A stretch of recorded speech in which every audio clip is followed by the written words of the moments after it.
Exodus 21. These are the laws you are to set before them.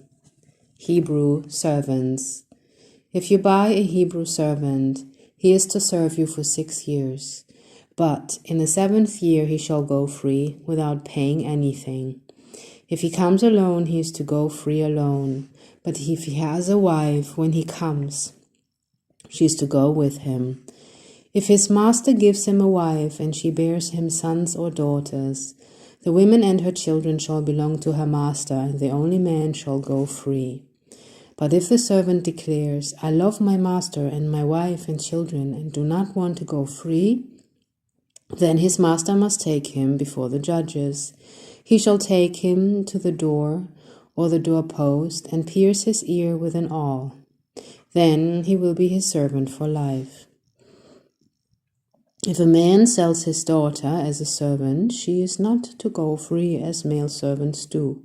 If she does not please the master who has selected her for himself, he must let her be redeemed. He has no right to sell her to foreigners because he has broken faith with her.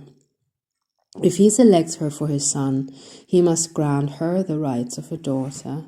If he marries another woman, he must not deprive the first one of her food, clothing, and material rights. If he does not provide her with these 3 things, she is to go free, without any payment of money. Personal injuries. Anyone who strikes a person with a fatal blow is to be put to death. However, if it is not done intentionally, but God lets it happen, they are to flee to a place I will designate.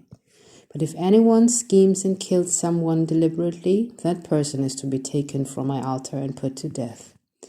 Anyone who attacks their father or mother is to be put to death.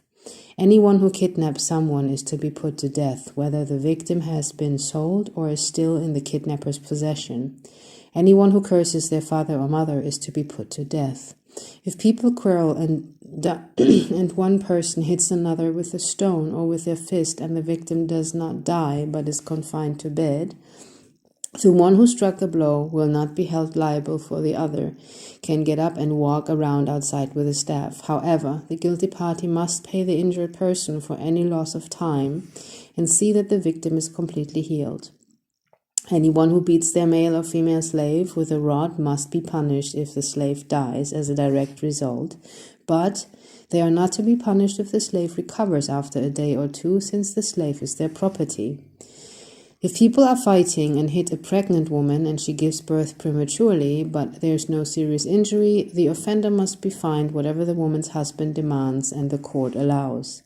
But if there is a serious injury, you are to take life for life, eye for eye, tooth for tooth, hand for hand, foot for foot, burn for burn, wound for wound, bruise for bruise.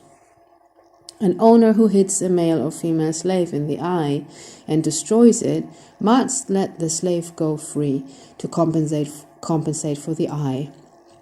And an owner who knocks out the tooth of a male or female slave must let the slave go free to compensate for the tooth. If a bull gores a man or woman to death, the bull is to be stoned to death, and its meat must not be eaten, but the owner of the bull will not be held responsible. If, however, the bull has had the habit of goring the owner, and the owner has been warned but has not kept it penned up, and it kills a man or woman, the bull is to be stoned, and its owner also is to be put to death. However, if payment is demanded, the owner may redeem his life by the payment of whatever is demanded. This law also applies if the bull gores a son or a daughter. If the bull gores a male or female slave, the owner must pay 30 shekels of silver to the master of the slave, and the bull is to be stoned to death.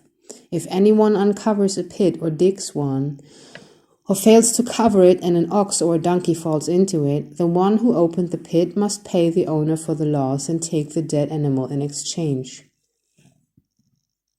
If anyone's bull injures someone else's bull and it dies, the 2 parties are to sell the live one and divide both the money and the dead animal equally. However, if it was known that the bull had the habit of goring, yet the owner did not keep it penned up, the owner must pay animal for animal and take the dead animal in exchange.